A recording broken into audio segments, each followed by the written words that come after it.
नमस्कार, बहुत स्वागत आप सभी का। आपके साथ मैं अक्षय विदुआ। आप देख रहे हैं स्वराज एक्सप्रेस। देश प्रदेश में विकास का आदर्श मॉडल कौन सा हो, इसे लेकर आमतौर पर चर्चा देश भर में होती रहती है। साल 2014 में जब केंद्र की सत्ता में मोदी जी की सरकार आई तो गुजरात मॉडल की चर्चा देश भर में थी और बीजेपी द्वारा गुजरात मॉडल को आदर्श के तौर पर पेश किया जाता अब तक रहा है। वहीं अगर छत्तीसगढ़ की बात करें तो छत्तीसगढ़ समेत देश भर में इन दिनों छत्तीसगढ़ मॉडल को लेकर चर्चा जोरों पर है। प्रदेश के मुखिया छत्तीसगढ़ के कांग्रेस के नेता छत्तीसगढ़ मॉडल को गुजरात मॉडल से बेहतर बता रहे हैं, जबकि भाजपा के नेता छत्तीसगढ़ मॉडल पर कई सवाल उठा रहे हैं। लाजमी है कि उनके लिए गुजरात मॉडल ही अब तक सर्वोपरि है। धान की कटोरे में एक बार फिर से छत्तीसगढ़ मॉडल और गुजरात मॉडल को लेकर पक्ष विपक्ष आमने सामने है। दोनों ही दलों में इसको लेकर नूरा कश्ती का दौर देखने को मिल रहा है। दरअसल गुजरात राज्य को उद्योग, इंडस्ट्री और टेक्नोलॉजी के दृष्टिकोण से उन्नत राज्य माना जाता है। गुजरात के pharma industry, textile market, Heera Mandi, software industry के साथ ही पर्यटन उद्योग काफी फल फूल रहा है। साल 2014 के बाद से ही गुजरात मॉडल के रूप में प्रचारित किया जाता रहा है। छत्तीसगढ़ में कांग्रेस की भूपेश सरकार आने के बाद से सरकार की ज्यादातर योजनाओं में गांव, गरीब और किसानों की बात होती रही। गोधन न्याय योजना समेत अन्य योजनाओं के माध्यम से ग्रामीण अर्थव्यवस्था और कृषि के क्षेत्र में बड़ा बदलाव आने की बात कही जा रही है। हाल ही में प्रोफेशनल कांग्रेस के राष्ट्रीय सम्मेलन में मुख्यमंत्री भूपेश बघेल ने गुजरात मॉडल के देश भर में फैले होने और छत्तीसगढ़ मॉडल की चर्चा होने की बात कही। छत्तीसगढ़ मॉडल की तारीफ प्रोफेशनल कांग्रेस के राष्ट्रीय अध्यक्ष शशि थरूर ने भी की। इसके साथ ही मुख्यमंत्री भूपेश बघेल ने प्रोफेशनल कांग्रेस के नेशनल कॉन्क्लेव में आरबीआई के पूर्व गवर्नर रघुराम राजन के साथ पर चर्चा के दौरान छत्तीसगढ़ के विकास मॉडल और छत्तीसगढ़ के विजन और न्याय योजनाओं को लेकर चर्चा की। मुख्यमंत्री भूपेश बघेल का कहना है कि गुजरात मॉडल की बात करके बीजेपी सत्ता में पहुंची। गुजरात मॉडल की चर्चा भी नहीं कर रही है। देश की जितनी भी सार्वजनिक संपत्तियां हैं, देश में संपत्तियों को बेचा जा रहा है। गुजरात मॉडल में बेरोजगारी बढ़ी है, अमीर और अमीर हो गए हैं, गरीब और गरीब होते जा रहे हैं। ये गुजरात मॉडल है। छत्तीसगढ़ मॉडल ये है कि हर आदमी के हाथ में काम हो, हर व्यक्ति के जेब में पैसा हो।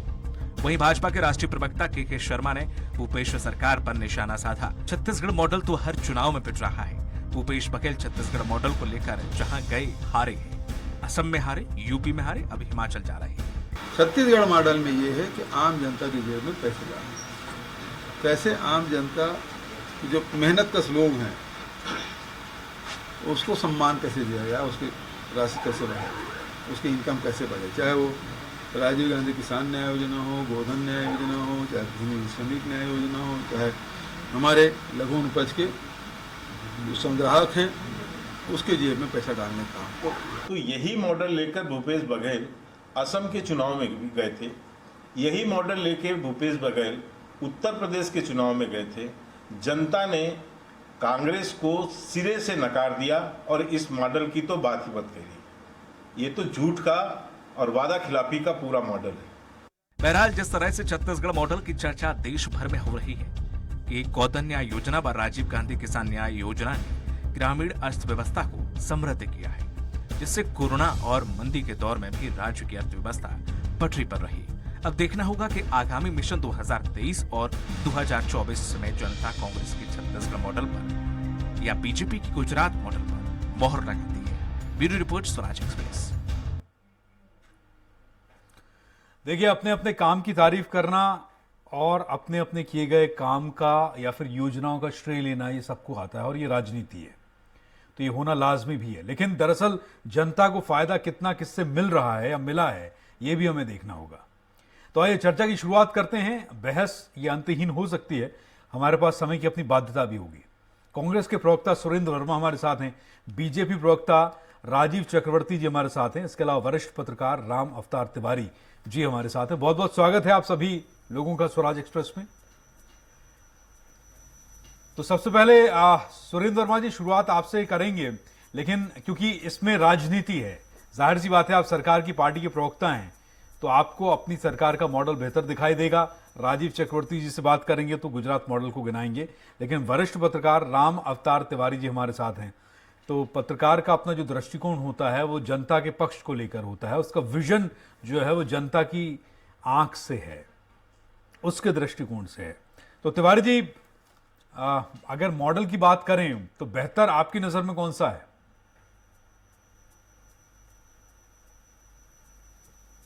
देखिए, दोनों मॉडल की अपनी अपनी विशेषता है। जहां तक मैं छत्तीसगढ़ मॉडल की बात करूं तो एक बात अच्छा है कि जनता के जेब में सीधे पैसे जा रहे हैं, बीच के जो दलाल है वो नहीं है, बीच में पैसे की लेट लतीफी नहीं है। तो डायरेक्ट बेनिफिशियर जो लोग हैं, हितग्राही हैं, उनको फायदा देने की कोशिश इस सरकार की एक बड़ी उपलब्धि है, जो हर सरकार चाहती है।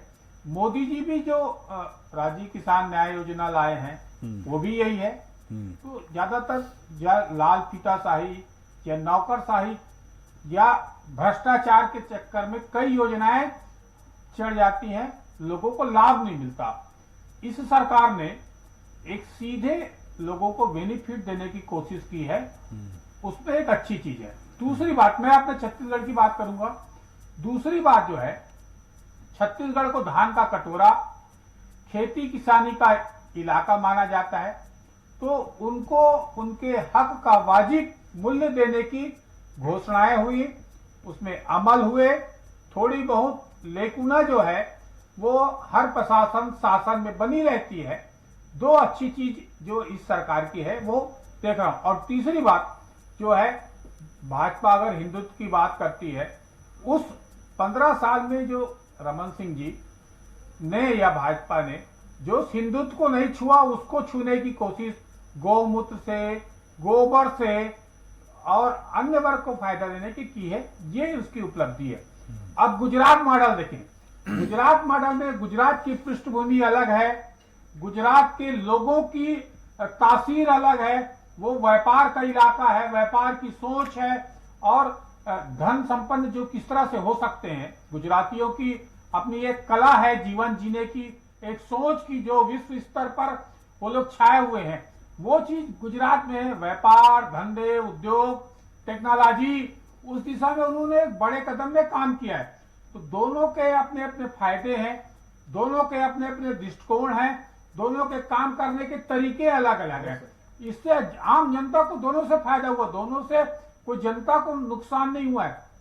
जो औद्योगिक इलाके हैं, उन औद्योगिक इलाकों की प्रगति गुजरात में हुई है, वहां के वो संपन्नता आई है, उस राज्य की संपन्नता आई है, चाहे वो हीरा के मामले में हो, चाहे वो दवा फार्मा में हो, आज वो चमक रहे हैं। अब उसमें जनता का कितना फायदा हुआ है, उद्योगपतियों को कितना फायदा हुआ है और सरकार का दृष्टिकोण क्या है। अगर गुजरात से अलग हटने के बाद मोदी जी ने तो राष्ट्रीय स्तर पर राष्ट्रवाद, हिंदुत्व, ये एक नया मॉडल लाकर पूरी राजनीति की तासीर और राजनीति का एजेंडा ही बदल दिया है। तो अब ये राज्यों के हिसाब से अलग अलग बात की जा सकती है, केंद्र का अपना दृष्टिकोण अलग है, उस दृष्टिकोण से मोदी जी काम कर रहे हैं। तो अलग अलग राज्य, केंद्र सरकार की तासीर, वहां की योजना, वहां के लोगों को लाभ देने की जो ठीक है, चलिए लौटता हूँ। कार्य योजना जो जमीनी स्तर ठीक पर है, जाए, ठीक है लोगों सर, की सर। भावनाएं, लोगों की संस्कृति से जुड़ा हुआ मुद्दा हो, ठीक। इस तरह की योजनाएं बनती हैं। ठीक है चक्रवर्ती जी, राजीव चक्रवर्ती, आप बीजेपी प्रवक्ता हैं। ये जो अभी राम अवतार जी कह रहे हैं कि हिंदुत्व के एक मुद्दे को जो आपकी सरकार कभी छू भी नहीं पाई, जबकि गाय, गोबर, गौमूत्र ये हिंदुत्व से जुड़ा हुआ है, लेकिन आप लोग फायदा नहीं ले पाए। नहीं, मैं एकदम अलग बात कहूंगा। देखिए, गुजरात से छत्तीसगढ़ की तुलना हो ही नहीं सकती। गुजरात की, जैसे राम अवतार जी ने बहुत संक्षिप्त में, बहुत गागर में सागर भर दिया कि गुजरात तो वर्षों से, मैं तो कहता हूँ 200-300 वर्षों से, जब तो गुजरात का अस्तित्व है 1956, उसके पहले से गुजरात में निर्यात होता था।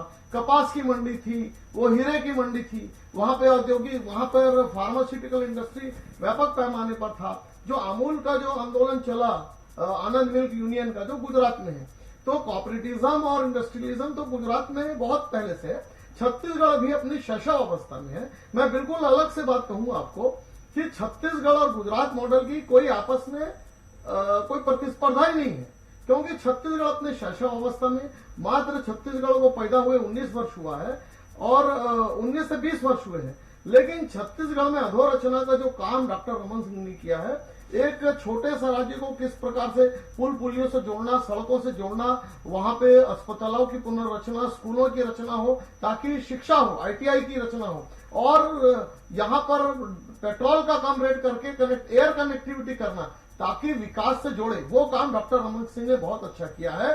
और अभी भूपेश बघेल जी को भी चाहिए कि जो लघु और सूक्ष्म उद्योग है, जो बड़े उद्योगों की आवश्यकता है, और छत्तीसगढ़ में वो सक्षम है, हमारे पास लोहा है, हमारे पास टीना है, हमारे पास प्रचुर मात्रा में कोयला उपलब्ध है, तो सरकार को चाहिए कि गाय और गोबर तो अच्छी बात है, कोऑपरेटिज्म हो, किसानों की बात हो, किसान समृद्ध हो, लेकिन व्यापक पैमाने पर आधुनिकीकरण हो ताकि छत्तीसगढ़ जो शैशव अवस्था में है, बहुत सारे ऐसे राज्य भी थे जो हम अगर आप बात करें कि 47 में भारत के साथ आजाद हुए थे, जापान तो बर्बाद हो गया था, खंडार में तब्दील हो गया था, लेकिन आज जापान विश्व का सिरमौर है। तो हमारी यह इच्छा है, मैंने राजनीति से परे होकर, कि छत्तीसगढ़ में भी छोटे छोटे सूक्ष्म उद्योग, लघु उद्योग और कृषि और कुटीर उद्योग की इतनी संभावना, विपुल संभावना पैदा हो जाए कि वोट की राजनीति से परे होकर ठीक कि लोग इन्वेस्टमेंट करें। लेकिन दुर्भाग्य से छत्तीसगढ़ में अभी इन्वेस्टमेंट नहीं आ रहा है। IT उद्योग को भी हम चाहे तो ला सकते हैं, फार्मा इंडस्ट्री को ला सकते हैं, पर्यटन की बहुत विपुल संभावना है, तो पर्यटन उद्योग को भी कभी अभी जो सरकार है 4 वर्षों में, हालांकि देखिए बीजेपी के होने के बावजूद भी मैं इसमें आरोप नहीं लगाता कि कुछ काम नहीं किया, काम करने की बहुत बड़ी चांसेस थी, पर बहुत बड़ा वैक्यूम है। आप एक राम मंदिर सर्किट आप बना दिए हो, लेकिन उसका जिस प्रकार से व्यापक प्रोपोगंडा करना चाहिए, ठीक है सर, मैं लौटूंगा आपके पास, प्रोपोगंडा नहीं हुआ है। मैं लौटूंगा। सुदेश वर्मा जी हमारे साथ हैं, तो अपना जो कांग्रेस की ओर से करना चाहिए था पर्यटन का जो प्रोपोगंडा करना चाहिए था, वो इस सरकार ने नहीं किया है। ठीक है, तो मैं इसकी आलोचना तो करूंगा, लेकिन मैं इसकी निंदा नहीं करूंगा। ठीक है सुदेश वर्मा जी, लेकिन सुदेश वर्मा जी, मैं अपनी बात है, लेकिन वो पोटेंशियल को सर ठीक है सुरेंद्र शर्मा जी, सुरेंद्र वर्मा जी, माफ कीजिए, सुरेंद्र वर्मा जी, मैं आपसे जानना ये चाहूंगा, अपनी बात में यहां से शुरू करना चाहता हूं कि ठीक है, मॉडल की बात हो रही है, गाय गोबर गोमूत्र को लेकर आप लोगों ने अच्छा काम किया, वरिष्ठ पत्रकार आपकी सरकार की काम की तारीफ भी कर चुके हैं कि आम आदमी के अकाउंट तक, उनकी जेब तक सीधे लाभ कैसे पहुंचे, कितना पैसा मिल गया, ठीक है, नहीं वो ठीक है, लेकिन मैं जानना चाहता हूं कि छत्तीसगढ़ धान का कटोरा है, किसानों के बोनस की मैं आपसे बात करूंगा, धान के मौके पर रुपाई के समय खाद वितरण नहीं हो पा रहा है किसानों को, ये बेसिक है, हमारी अर्थ की रीढ़ है। हम मॉडल की बात करें, अपनी तारीफें गिनाएं, वो अच्छी बात है, जो तारीफ के लायक चीजें हैं, राम अवतार जी ने भी भाई आपको तारीफें गिनाई, लेकिन जो बात मैं गिनाना आपको चाह रहा हूं वो ये है कि इन बेसिक्स पर भी हमको ध्यान देना चाहिए। वर्मा जी। अच्छा जी, निश्चित रूप से जो किसान है वो उत्पादक है, अन्नदाता है, राष्ट्रीय उत्पादन में उनका बड़ा योगदान है, और इस प्रकार से किसानों को जब लक्ष्य करके प्रताड़ित करने का काम, शोषण करने का काम भारतीय जनता पार्टी की सरकार करती है, तो मैं समझता हूं कि यह राष्ट्रीय अपराध है। सुन लीजिए, खाद की आपूर्ति का जो सिस्टम है, राजीव जी सुन लीजिए, संघीय व्यवस्था है, और उर्वरक का उत्पादन और वितरण, उसकी आपूर्ति केंद्र सरकार का दायित्व है, और फसल का ब्लैक मार्केटिंग हुई है, हमने देखा रायपुर में, माहवार आपूर्ति प्लान तय होती छत्तीसगढ़ है, में ब्लैक मार्केटिंग हुई है। अच्छा जी, सुन लीजिए, मैं अपनी बात पूरी कर लूं अक्षय जी, या तो आप ही कर लीजिए। ब्लैक मार्केटिंग का एक भी प्रकरण जो शिकायत आए थे उस पर कार्रवाई हुई है। बलौदाबाजार जिला, महासमुंद और दुर्ग में लाइसेंस निलंबित किए गए हैं, उनके खिलाफ प्रकरण दर्ज है। किसी भी व्यवस्था में सुधार की गुंजाइश हमेशा होती है अक्षय जी, लेकिन इसके पीछे यदि कोई जिम्मेदार है तो वो मोदी सरकार की किसान विरोधी नीति। इससे पहले सुन लीजिए, रबी के सीजन में जो हमारे द्वारा मांग प्रस्तुत की गई थी, जिसको केंद्र के द्वारा बकायदा अनुमोदित किया गया था, वो 7,20,000 मीट्रिक टन था। आया कितना? 3,20,000। आधे से कम खाद यदि भेजा जाता, ये संघीय व्यवस्था है अक्षय जी। हमने तो अपनी मांग रखी, उसके खिलाफ जो है माहवार आपूर्ति प्लान भी तय हुआ, अप्रूव हुआ, उसके बाद भी यदि खाद नहीं भेजा जाता है तो भाजपा बताए किस बात का बदला लेना चाहती है किसानों से छत्तीसगढ़ के। मूल बात आज जो चर्चा है अक्षय जी, एक तरफ गुजरात मॉडल, इनका झूठ भ्रम नफरत और पूंजीवाद का मॉडल, और दूसरी तरफ छत्तीसगढ़ में जो आम जनता की समृद्धि का सामाजिक न्याय का मॉडल है। आप तुलना कर लीजिए, इनके राज्य में चंद पूंजीपतियों को 1.5 लाख करोड़ का जो टैक्स है उसमें राहत दी जाती है, 12 लाख करोड़ का लोन राइट ऑफ किया जाता है। हमने तो इनके जो 15 साल के कुशासन में भाजपा और रमन सिंह के वादा खिलाफी के चलते जो किसान कर्जदार होकर रोज 3 किसान आत्महत्या करने मजबूर होते थे, उनको राहत देने के लिए तत्काल कर्ज माफी की। आज 2540 और 2560 रुपए यदि पूरे देश में कई धान का समर्थन मूल्य मिल रहा है वो छत्तीसगढ़ है। गोधन न्याय योजना जो ये कॉपी कर रहे हैं मध्य प्रदेश और उत्तर प्रदेश में, वो यदि कहीं शुरू हुई है उसके बाद में गौमूत्र भी खरीदने का प्लान है। किसानों जो का बोनस, भूमिहीन कृषि मजदूर हैं उनको 7,000 रुपया प्रति अक्षय जी, भूमिहीन कृषि मजदूरों के लिए कहीं कोई योजना भाजपा शासित राज्यों में हो तो बताएं। आज आटा पे, आज दही पे, दूध पे, पनीर पे 5% टैक्स और हीरे पे 1.5% टैक्स, ये इनके पूंजीवाद का नमूना है।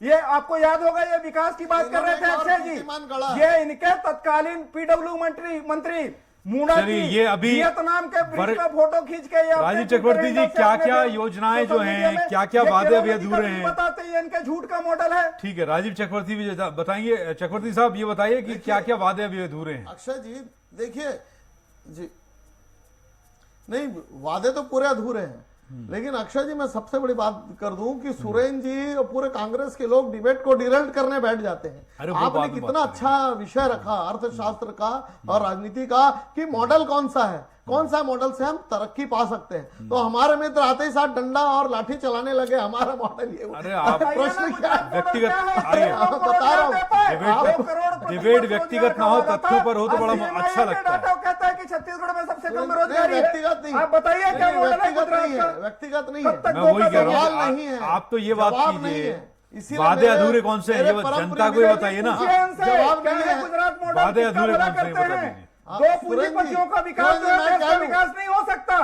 ठीक है, ठीक है। 18 पूंजीपतियों के 12 लाख जी, करोड़ का लोन जो राइट ऑफ कर छत्तीसगढ़ देना, सरकार ये देश की- का विकास नहीं हो सकता। अरे देश का कर्जा सुरेन जी, 3 मुझे गुना तो हो गया बोलने है। दीजिए। 3 लाख करोड़ तो से ज्यादा अक्षय गुजरात जी, सरकार पर कर्ज है, छत्तीसगढ़ छत्तीसगढ़ सरकार से की- 4 गुना ज्यादा है। आप बोल लीजिए फिर मैं बोलूंगा। नहीं, आप जवाब दीजिए ना, क्या है गुजरात मॉडल अरे बताइए। अभी गुजरात हम तो अभी ये पूछ रहे हैं कि छत्तीसगढ़ मॉडल की जो चर्चा हो रही है तो उसे लेकर हमें देखना पड़ेगा ना कि सरकार जो प्लान बनाकर आई थी। अक्षय जी, हाँ अक्षय जी, अक्षय जी मैं तो ये बता रहा हूँ ना, छत्तीसगढ़ सरकार के एक कीर्तिमान बता रहा हूँ। छत्तीसगढ़ सरकार चुनाव में आई थी कि हम शराब बंदी करेंगे, लेकिन आजकल शराब की कंसल्टेंसी कर रही है और उसमें भी 1,000 करोड़ राजस्व मिला है ऑफिशियली छत्तीसगढ़ सरकार को। छत्तीसगढ़ सरकार ने झारखंड सरकार को कंसल्टेंसी किया। वादे अधूरे हैं क्या, कुछ याद हैं? विपणन कैसा होना चाहिए, छत्तीसगढ़ मॉडल कैसे- के छत्तीसगढ़- हाँ, बिल्कुल वादे। अरे जो इतना बड़ा वादा था, शराब के नशे में आधे छत्तीसगढ़ के लोग चलिए, एक नशे में आगे। गिरफ्त है, महिलाएं इनके त्राई त्राई पूर्व कर स्वास्थ्य रही मंत्री है कहते और ये हैं बंद गांजा और करना, भांग पर शराब रोको। इनका बंद था। ये इनका गुजरात में नशा शराब मॉडल है। प्रतिबंधित है, गुजरात को गुजरात में पीछे छोड़कर शराब प्रतिबंधित था, पूरे देश में 1956 प्रतिबंधित से शराब के प्रतिबंधित खपत में था, आज नंबर 1 बनाया प्रतिबंधित तो है। रमन सिंह ने बनाया। और छत्तीसगढ़ शराब में के शराब कंजरखोरी को की लेकर, बंदी हो रहा बंटवारे को है लेकर और ये के- शराब आप की शराब से आगे कंसल्टेंसी बढ़े। कर रहे हैं। अरे सर, आप तो ये अटक शराब की गए। कंसल्टेंसी शराब का करके तो 1,000 नहीं, शराब से करोड़ आगे कमा बढ़ते रहे हैं, आगे बढ़ते हैं शराब से। हाँ, मैं तो जनता ये- के हित की बात करना चाह रहा हूँ। नहीं आगे नहीं बढ़िए। शराब ये नहीं बढ़ेंगे। नहीं तो गुजरात मॉडल था 50 लोग शराबबंदी, गुजरात में वहाँ हाल ही के में मरे लोगों हैं, को 100 लोग वर्कहॉलिक अस्पताल में बनाना, भर्ती हैं। वहाँ के मिथाइल लोग अल्कोहल, वहाँ कहाँ के से आया लोग होता है? काम के सबसे प्रति ज्यादा सजग है। शराबखोरी यदि होती है तो गुजरात में होती है। गुजरात और भाजपा के working नेता hours तस्करी है। करते हैं। छत्तीसगढ़ में भी काम प्रमाण करने के है। बदले बोनस मिलता है बांदे और पठानपुर में इनका छत्तीसगढ़ की मंडल सरकार अध्यक्ष, लोगों को गोवर्धन का पकड़ इनका पकड़ के कोषाध्यक्ष, शराब बना रही है। बड़ौदा जिले का भाजपा का पदाधिकारी शराब की तस्करी करता शराब की पकड़े जाते हैं। कंसल्टेंसी कर रही है। छत्तीसगढ़ सरकार शराब की नदी बहा रही है। ये इनका चुनावी वादा था। चुनावी वादा था शराब बंदी करेंगे, चुनावी वादा था कर्मचारियों को महंगा भत्ता देंगे, चुनावी वादा था बेरोजगारों को रोजगार देंगे और बेरोजगारी भत्ता देंगे। लेकिन आज क्या हो रहा है, बेरोजगारी को शराब पिलाई जा रही है, प्रीमियम शराब, देसी शराब, शराब, ढंग का शराब। आपने अभी तक किसानों के बोनस की बात नहीं की। आपने अभी तक किसानों के वादा था नहीं करेंगे पूरी तरह से इनका नहीं की गई। 2003 में वादा था अक्षय जी, 270 करोड़ बोनस एक का। छोटा सा उदाहरण दे 15 रहा हूं। साल याद नहीं आया। एक छोटा 2008 सा में उदाहरण 300 दे रहा रुपया हूं बोनस प्रति कि क्विंटल था, उत्तरांचल वो भी याद नहीं आया। मैं तो ये भी कहता हूं 2013 में कि जब कांग्रेस की 2400 का सरकार वादा थी, था, दिए सुनिए 1470। सुरेंद्र जी, एक मिनट, डिबेट को डिरेल्ट मत करिए। नहीं, बताइए ना बोनस कब दिया आप? मुझे क्या हुआ बोनस? आप 15 साल के रोकना बोनस चाहते हैं मेरा। सुन लीजिए, उत्तरांचल में जो फार्मा इंडस्ट्री की बात आपके अभी बातें आई और रामावतार जी ने कहा, उत्तरांचल एक राज्य था और वो कांग्रेस का ही राज्य था। उसने इतना अच्छा मॉडल प्रस्तुत किया, उसने टैक्स एग्जेम्पशन कर दिया और पूरी फार्मा इंडस्ट्री पंजाब से और हिमाचल से और गुजरात से डाइवर्ट होके वो उत्तरांचल चले गई। आज उत्तरांचल में फार्मा इंडस्ट्री का 30% एक बहुत बड़ा स्लैब है कि जहां से वहां के बेरोजगार लोगों को वहां पे वो व्यवसाय कर रहे हैं, फार्मास्यूटिकल का निर्माण कर रहे हैं और उत्तरांचल के बहुत सारे लोग वह बाद में हमारी सरकार ने भी उसको लागू किया। तो ऐसे छोटे राज्य उत्तरांचल हमारे सामने वो अलग हुआ, लेकिन वहां पर उसका बहुत अच्छा बेनिफिट मिला। तो भूपेश बघेल जी का भी अभी इस समय एक बहुत अच्छा मौका था कि वो फार्मा इंडस्ट्री, फिल्म इंडस्ट्री, ऐसे छोटी सी एंसिलरी इंडस्ट्री का कोई काम करते तो बहुत अच्छा होता। और वो उस काम को नहीं करके, और यहाँ पर भी हीरे की और सोने की बहुत अच्छी कटिंग होती है। यहाँ पे बहुत सारे गलाई के कारखाने हैं, यहाँ पे आयरन के छोटे छोटे स्क्रैप यूनिट है, जिससे स्क्रैप से जो दूसरे रॉ मटेरियल्स बनाए जाते हैं। आप लोगों की सरकार जब सत्ता में थी तब इस दिशा में क्या काम हुए? बहुत अवसर है। नहीं, आपकी हाँ, हमने सरकार किया ना, हमने सीमेंट के और आयरन इंडस्ट्री के, बिल्कुल मैं आ रहा हूं ना, उस 15 वर्षों के शासन काल में लगभग 1838 छोटे छोटे रोलिंग मिल के यूनिट्स हमने तैयार किए जो मृत प्राय अवस्था में थे, उसको हमने पुनर्जीवित किया। और उसके बाद हमारी जब भारतीय जनता पार्टी की शासन आई, हमारी भारतीय जनता पार्टी की शासन ने उनको वित्त पोषित किया।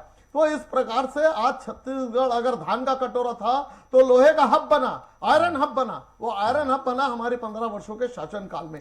और अभी मैं तो बिना राजनीतिक लाग लपेट के कहता हूं, मैं तो भूपेश जी को भी शुभकामना देता हूं कि वो आए और इसी फार्मास्यूटिकल इंडस्ट्री पे काम करे, इसी छोटे से फिल्म इंडस्ट्री पे काम करे, जैसे योगी जी कर रहे हैं फिल्म इंडस्ट्री का, वहां पे नोएडा में प्रोडक्शन का काम कर रहे हैं। तो बिना राजनीतिक लाग लपेट के, बिना युद्ध के, बिना लड़ाई के, मैं तो कहता हूं कि आप आइए ना। हम तो बोलते हैं कि उत्तरांचल की कांग्रेस की सरकार थी आज से 15 साल पहले जिसने ये चलिए ठीक है, हमने रामावतार जी, कोशिश की थी। रामावतार वो तिवारी कोशिश जी, कामयाब हो गई। तिवारी जी, तो ये इसी प्रकार से हमको भी प्रयास करना चाहिए। तिवारी जी, ये जो छत्तीसगढ़ मॉडल की हम बात कर रहे हैं अभी और Gujarat model versus Chhattisgarh model की जो हम बात कर रहे हैं, इसमें ये भी तो देखना पड़ेगा ना कि वादे अधूरे कौन कौन से हैं। आप उपलब्धियां तो गिना रहे हैं अपनी, लेकिन कुछ एक चीजें आपने, ठीक है, आपने अभी कहा कि जनता को सीधा लाभ पहुंच रहा है सरकार का ये मॉडल, लेकिन खामियां क्या देख पा रहे हैं आप तिवारी जी? देखिए, खामियां तो है, एक वित्तीय संकट है सरकार के सामने। दूसरा ये कि अधोसंरचना भी जिस गति से काम होना चाहिए था, पूर्ववर्ती भाजपा सरकार ने किया, उस दिशा में काम नहीं हो रहा है। तीसरी बात जो है कि इनके जो घोषणा पत्र में वादे थे, उन वादों को पूरा करने की कोशिश होनी चाहिए, खासकर शराबबंदी को लेकर। शराबबंदी का किस दृष्टिकोण से होगा, कैसे क्रम में होगा, कितना होगा, इसको क्रमबद्ध किस तरह से कर सकते हैं। क्योंकि किसी राज्य की प्रगति में आजकल शराब, खासकर सूखा और गीला व्यसन जो है बहुत तेजी से बढ़ रहा है, युवाओं को गिरफ्त में ले रहा है। तो ये तो राष्ट्रीय स्तर पर बहस का विषय है और इस पर सख्त कदम उठाने की कोशिश होनी चाहिए, एक बात। उसके बाद जो है कि जिस तरह से और प्रशासन में किस तरह से कसावट लाके बेहतर से बेहतर काम किए जा सकते हैं, उस दिशा में सरकार को सोचना होगा और करने की दिशा में अपने प्रशासन को और कैसे दुरुस्त कर सकते हैं। यहाँ पर और संभावना है, जैसे इन्होंने कहा ठीक है, पर्यटन की संभावना यहाँ बेहद ज्यादा है, बहुत सही बात है। जिस तरह से यहाँ कोयला आधारित उद्योग, स्टील आधारित उद्योग, हालांकि आज छत्तीसगढ़ में टीएमटी और कोयले का जो व्यापार है वो एक तरह से भारत में प्रमुख राज्यों में है जहाँ रेट यहीं से खुलता है। तो ये और किस तरह से बढ़ सकते हैं, बिजली में किस तरह से और काम हो सकते हैं, उस दिशा में रोजगार के लिए टेक्नोलॉजी जो है किस तरह से काम हो सकते हैं, जो खासकर युवा वर्ग है उनको रोजगार कैसे मिल सकते हैं, उनको रोजगार की दिशा में क्या क्या कदम हो सकते हैं, ये एक दिशा में सरकार को सोचना होगा।